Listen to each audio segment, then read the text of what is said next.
Hello, welcome to day 4 of my 30-day challenge of speaking in front of the camera and posting it out there. Today, I'm going to talk about my journey into Bitcoin.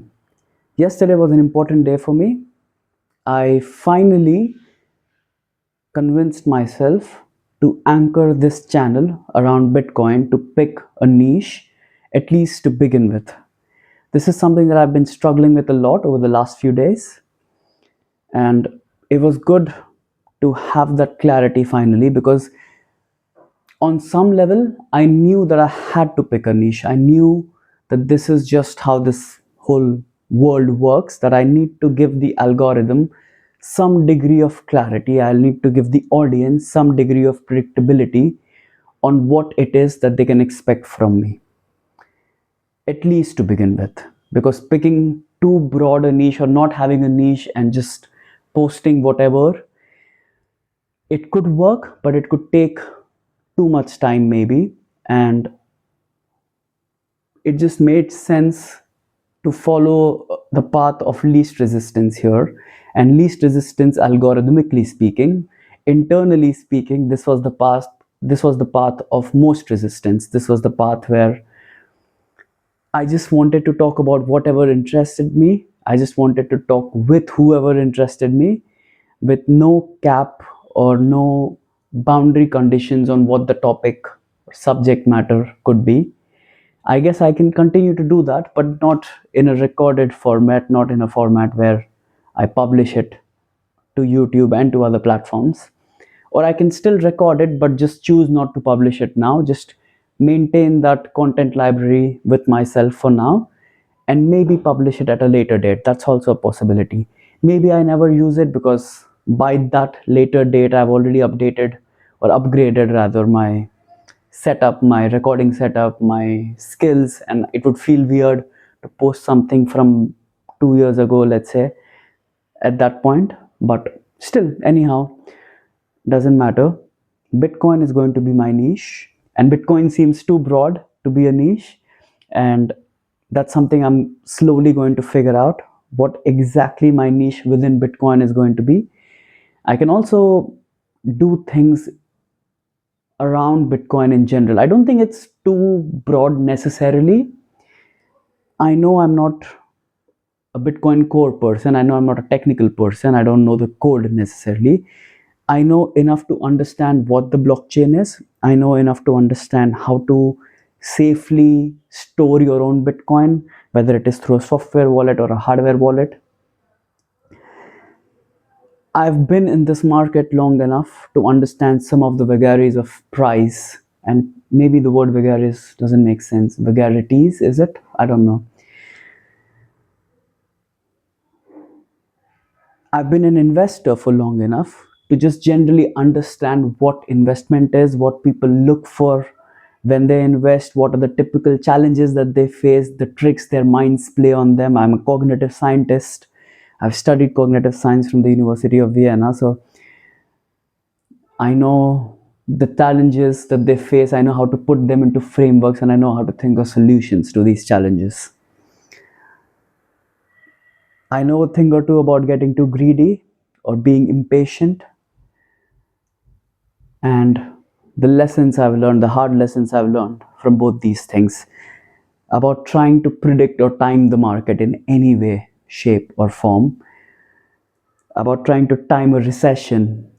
All of these things, these are incredibly hard. There are people out there who claim to have a handle on this, and if you just track them for long enough, you'll realize that they don't know, that they are wrong more often than not. Most people are wrong like 90% of the time. So you can't trust. They speak confidently. They speak with such surety and confidence that you would be tempted to believe them. But don't believe in any price prediction. Don't believe in any time bound prediction. These are incredibly hard to do. It's easier to speak, it's more accurate rather, if one is speaking in more fundamental terms, in longer time horizons, in the direction of things, instead of giving any specific short or medium term price direction or guarantee or signal. These things make less and less sense to me now. I've been in this space in investing in stock markets, in Bitcoin, in other asset classes like real estate and gold and silver. Not all of this is with entirely my own money. A lot of these things I've invested my parents' money into it, my family's money. But I'm the one who does the investing, I'm the one who does the searching and the decision making. My parents put in the money. So I'm the one who gets to learn through these experiences. It's a very personal thing for me as well. I feel a little stuck. I'm not sure what to talk about. I was going to talk about my journey into Bitcoin, and I'm sweating slightly because there's no fan, and today I didn't turn on the AC because I was feeling slightly sick. But I'm still doing this because I want to keep doing this. No excuses. No excuses. So, okay, I'll talk about my journey into Bitcoin.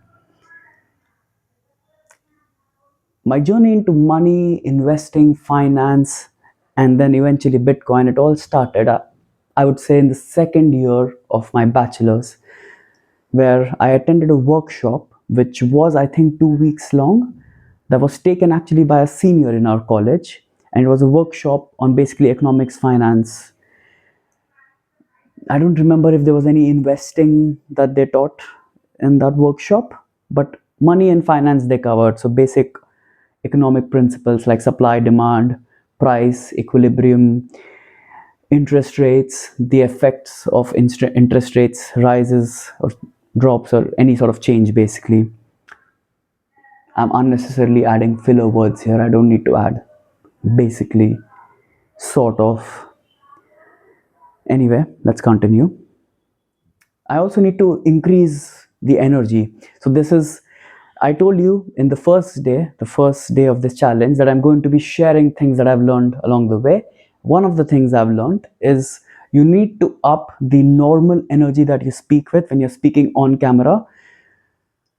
I'm not quite sure why it happens, but everything seems a little duller on camera. So you need to up your own ante a little to reach the parity of your normal self, of your in person self. So I'm going to try and do that a little. I'm going to be speaking with more energy and more projection. And projection is another term that I'm not quite sure I understand what exactly it means, but the way I make sense of it is bringing more of myself on when I speak. But maybe I'm just wrong.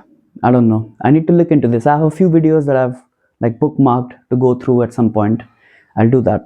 Coming back to Bitcoin and money. This is another thing I'm doing, I realize. I keep jumping between topics. I'm not very narratively coherent, and I need to get better at this. I need to be able to say something and then move on from the topic and move on to the next one. Definitively, I need to feel that I've covered what I wanted to in the previous topic. And even if there's something else that comes to mind later, I don't always need to go back and then readdress it or reopen that box. I can just let things be. And that's another learning to have. But again, getting back to Bitcoin money, I don't remember much from that course in terms of the things I learned or the things I was spoken about. But what I do remember, and I remember well, is walking away with a profound confusion on the topic of inflation. See, what the person that was taking the workshop, let's call him the mentor, what the mentor was saying is that you don't want inflation that is too high, but you also don't want inflation that is too low. You don't want deflation. Deflation is, in fact, worse, according to him, than having inflation that is too high. So there is somehow this sweet spot of what would be an ideal range for inflation to be in, and that's what economies, countries should target. And when I asked why, I remember asking why in the workshop, there was no answer really. It was a bit like, this is how it's supposed to be because this is how it's supposed to be. Or this is good because this is good. Like there was no real answer, no explanation, no justification. It seemed to be axiomatically accepted as truth.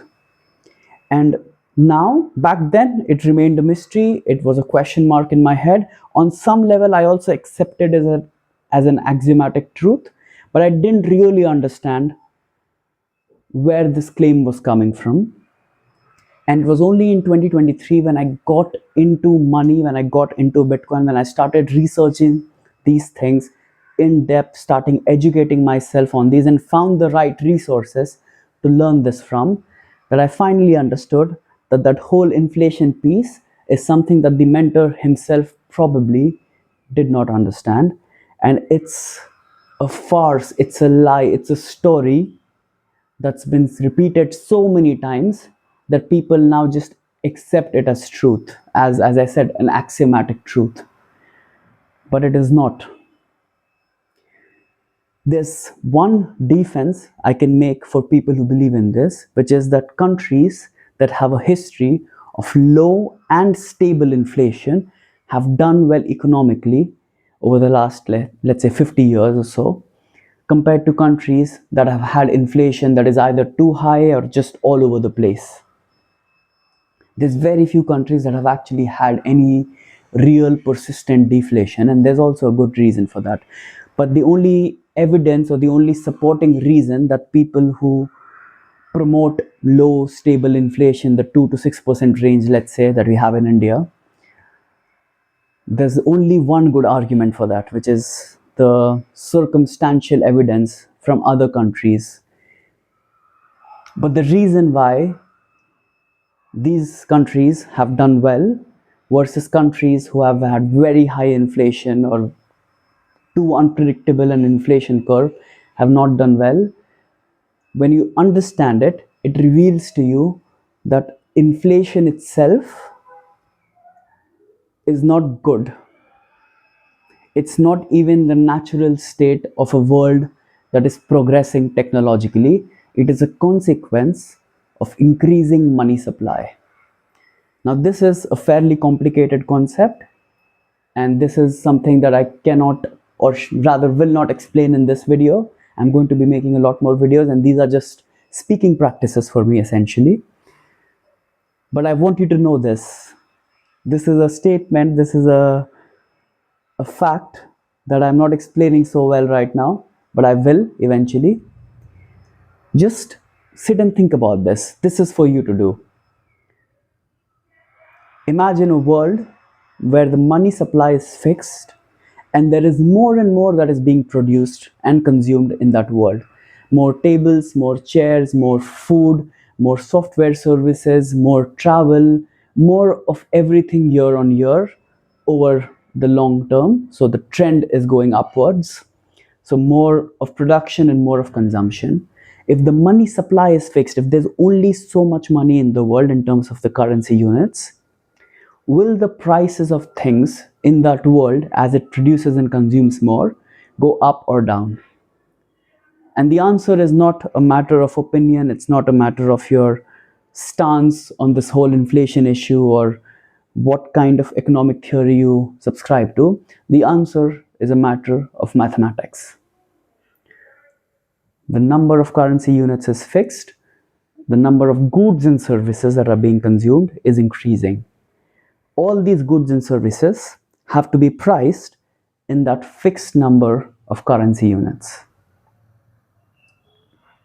So as there is more and more of the goods and services with the fixed money supply, will the price of each good and service, each unit, go up or down? Is it even possible for it to go up? Just think about this. Think about this, and if you have a thought, if you have an idea, you have a question, you have an answer maybe, just post it in the comments.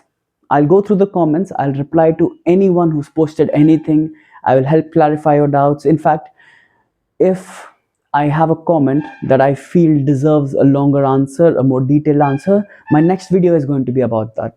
I'll make my next video about that comment. So do this.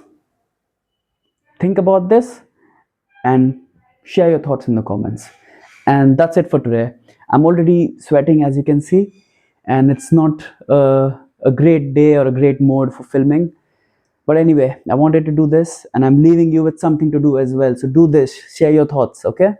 All right, bye bye. Thank you.